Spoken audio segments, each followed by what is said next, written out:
Insulin resistance কি? আপনারা জানেন ইনসুলিন একটি হরমোন যেটি আপনার শরীরে ব্লাড গ্লুকোজ আপনার শরীরের সেলের ভিতরে বা কোষের ভিতরে ঢোকাতে সহায়তা করে। আপনার শরীরে ইনসুলিন আছে কিন্তু সেই ইনসুলিন যদি কাজ করতে না পারে এটাকে বলি আমরা ইনসুলিন রেজিস্ট্যান্স। আপনি কি পরীক্ষার সাহায্যে বুঝতে পারবেন যে আপনার ইনসুলিন রেজিস্ট্যান্স আছে কিনা?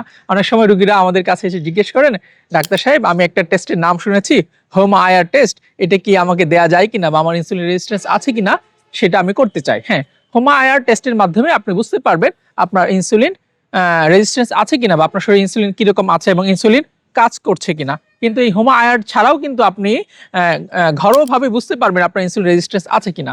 আপনার ইনসুলিন রেজিস্ট্যান্স হলে যেটা হবে আপনার ঘাড়গুলো কালো হয়ে যাবে, আপনার বগল কালো হয়ে যাবে, আপনার পেটটা বেড়ে যাবে বা ওয়েস্ট সার্কামফারেন্স আমরা বলি যে পেটের চর্বি বেড়ে যাবে।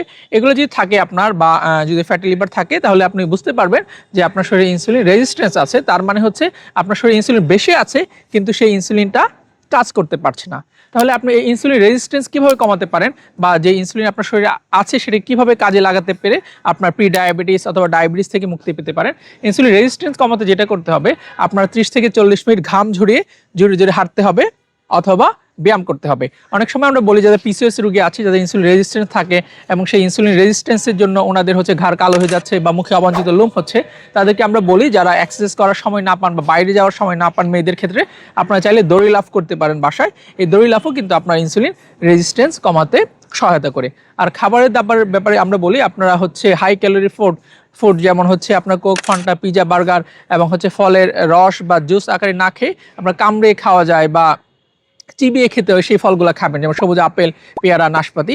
এগুলো খেলে আপনার ইনসুলিন রেজিস্ট্যান্স কম হবে বা ইনসুলিন রেজিস্ট্যান্স বাড়বে না। আর কিছু ফুডস আছে যেগুলো বলে হাই গ্লাইসেমিক ইন্ডেক্স ফুড, যেমন হচ্ছে রিফাইন্ড সুগার অথবা fast food, fatty food, Coke, Fanta, pizza, burger, সেগুলো খাওয়ার সাথে সাথে আপনার রক্তে মিশে যায় এবং আপনার ব্লাড সুগার খুব বেশি বাড়িয়ে দেয়। তাই আপনার ইনসুলিন রেজিস্ট্যান্স কমাতে এই খাবার দাবারগুলো অ্যাভয়েড করবেন। এছাড়াও যাদের হাইপোথাইরয়েড থাকে, থাইরয়েড হরমোন সমস্যা থাকে অথবা অতিরিক্ত ওজন থাকে, তাদের ইনসুলিন রেজিস্ট্যান্স থাকে, সেই ওজন যদি আপনি কমাতে পারেন তাহলে আপনি ঘরোয়াভাবেই ইনসুলিন রেজিস্ট্যান্স কমাতে পারবেন। এরপরেও যদি আপনার ওজন না কমে বা ইনসুলিন রেজিস্ট্যান্স না কমে আপনি একজন হরমোন বিশেষজ্ঞ অথবা এন্ডোক্রাইনোলজিস্টের পরামর্শ নিতে পারেন।